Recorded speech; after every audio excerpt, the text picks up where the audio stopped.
know if we can erase that or what, but we'll see.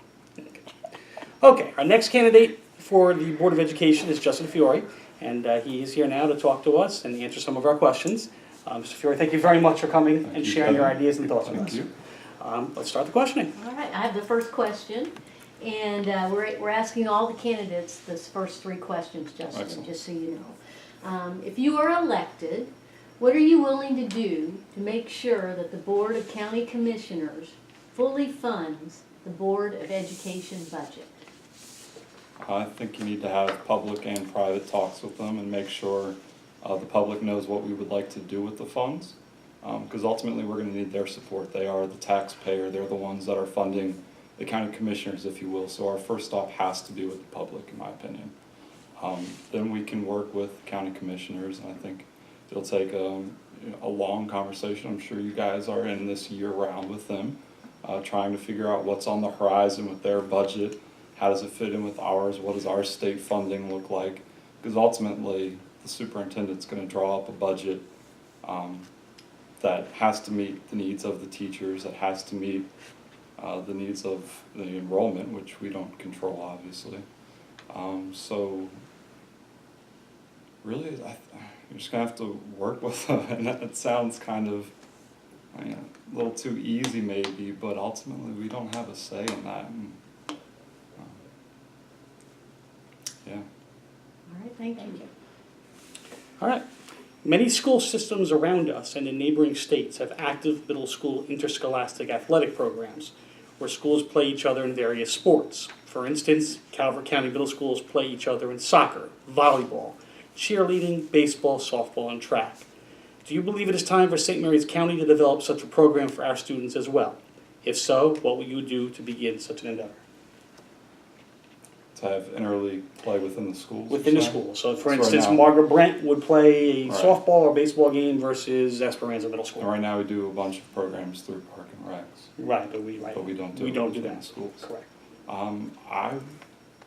I would be very open to it. I know our high school football teams play each other. Mm-hmm. I would love to see that extended to other programs, and I would certainly advocate on behalf of that. If that involves an increase in the budget, then we need to find a way to, take care of the transportation costs, to take care of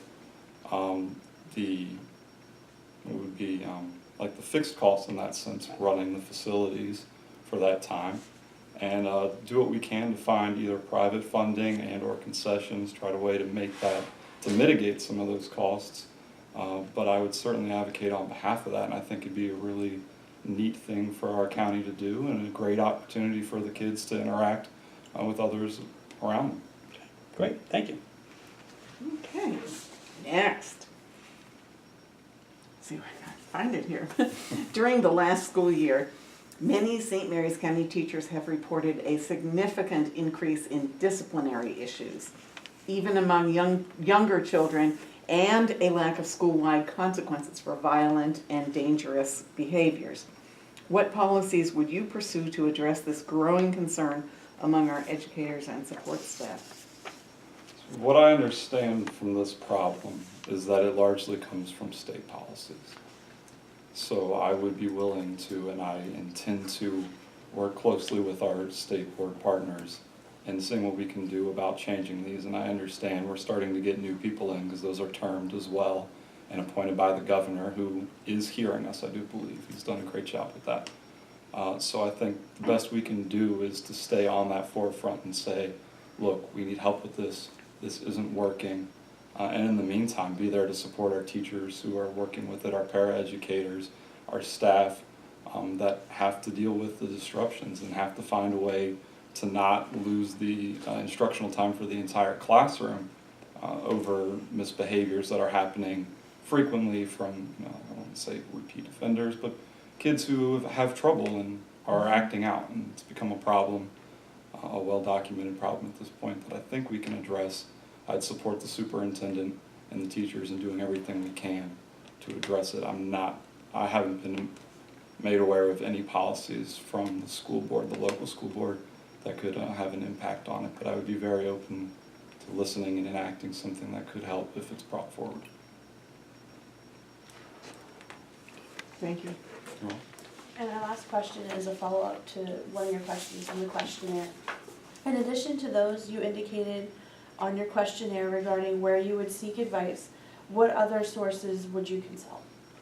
So I think in my questionnaire, if I had it right, I mostly talked about a lot of the people around me that I have within the school system. My girlfriend being an IRT, another just accepted an assistant principal. So I have a lot of people within the system that I trust a lot because they work on the ground. They are there on the front every day, working with our students, working with administration, working with the union, going to professional developments. So of course I would lean heavily on them. I would also go to PTA meetings and work with the parents because they have a voice that isn't necessarily being heard all the time, I do believe, which is why we have those forums for them. But if they're not connecting with us, then there's a breakdown there. So I want to make sure that they're getting their input in on it as well. I would also talk and obviously work with the State Board of Elections as they, send stuff down our direction. I'd like to have a bit of a heads up on it or know what it's going to look like in our schools. So when policies are brought up here, I want to know how it's going to impact all the different parts: students, teachers, parents, state board, state policies. Are we setting a precedent for something? That's important to me. Thank you. Okay, that wraps up our questions for you. Do you have any questions for us or any other comments to talk about? I did want to clarify, so this will be, for the first time, I believe, a public, or not a public vote, but a vote from the membership Correct. for the seat? That is correct. Okay, yes. For the recommendation. For the recommendation. For the recommendation? Right. Okay, yeah. Excellent. No, I think I'm good on that. Thank you. Okay, well, thank you very much for coming and Is that it, sharing or- your thoughts. Yes, it is. All Yes, right, it is. wow. Thank you. Painless, All wasn't it? right, yeah, hands The quick. questionnaire help us.